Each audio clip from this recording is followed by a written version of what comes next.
Olá pessoal, estamos aqui com o Matheus, com o Fiat Fastback. Está com 2.300 km.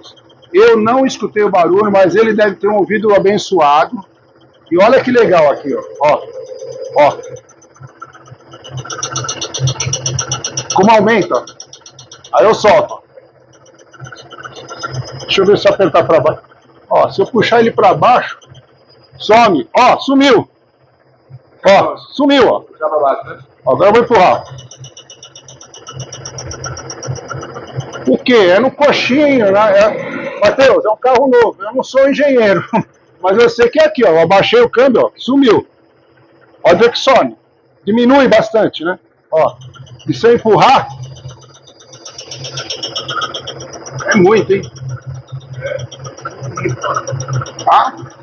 Aí os engenheiros. Não é na tração, tá? Ó. Não é tração, não é nada. Que eu tô segurando a tração aqui, ó, também, ó. Tá?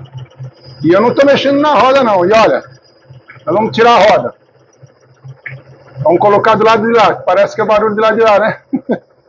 Vamos lá. Vamos ver do outro lado agora.